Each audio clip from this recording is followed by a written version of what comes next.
I've never subscribed to, and we're not doing this, so let's be clear on that, to what I would call institutionalizing losing. No. That's a not, yeah, no. That's not in our vocabulary. Tanking, institutional. You're not going to see a team that's going to go out here these final 30 games that we're trying to lose. Absolutely not. They're never going to make moves just for the sake of making moves and be in a 24-hour news cycle. Oh, we made 4 trades. Well, if that doesn't make sense to the overall vision and the direction we want to go, we just were part of a news cycle for 24 hours, and then we have less direction coming out of that. We still have clear direction of which way we want to go. Quite frankly, not complete, for sure. It's definitely not complete. It's inconsistent at best. That's probably the nicest way I can put it from where I sit. We've shown signs of the type of defensive team I'd like us to be, competing in other times. We haven't shown it at all. Offensively, we've shown signs of, and you hear me talk about team-oriented and sharing the ball, where the ball's really moving and we're playing with good pace and sharing the game, but then at times that we're not. So that's still a work in progress. It is my hope that after these last 30 games that we could be further along in that process. The season unfolded, and you just see the fit didn't work. And so that happens sometimes. And then you pivot. And I think that's one of the big things, most important things in this position is being able to recognize and the ability to pivot off things you're doing. And I thought we pivoted fairly painlessly in doing that. And so we move forward. DeAndre is a very proven two-way player in this league, and he's not an old player. He's just 28 years old. He allows us to defend at a high level, I believe. He's exhibited that throughout his career. He's been a very good shooter from the perimeter. I know his numbers were a little down this current season coming out of Cleveland. I think another thing that's not talked about much, he's on a very short contract too. He becomes an expiring contract next year. So when making this move, it still gives us flexibility.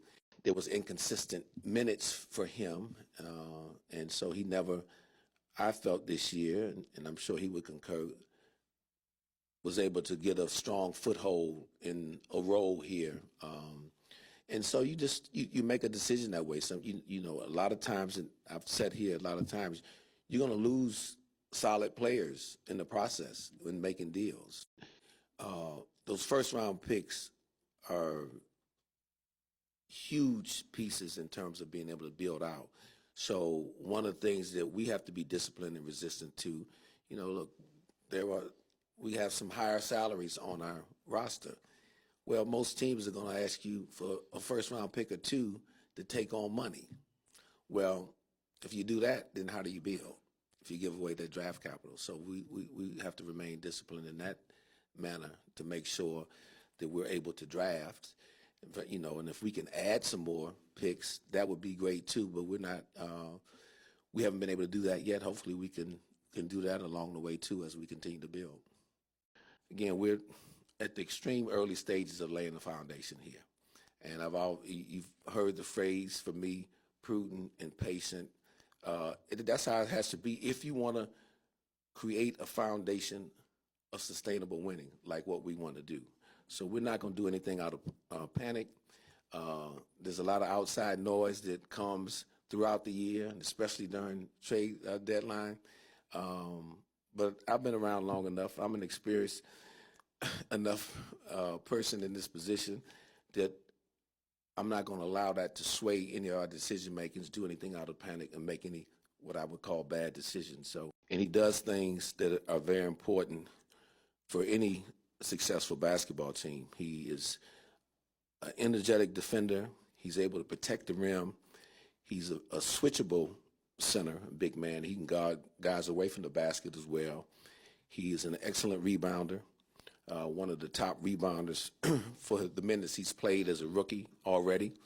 And we just continue to see a very great trajectory for him. So it was important that we be able to convert him so he can finish the remainder of the season with us and not be capped at 50 games as a two-way player. So he earned that through really hard work, a lot of good development, down in the G League and here with our coaches.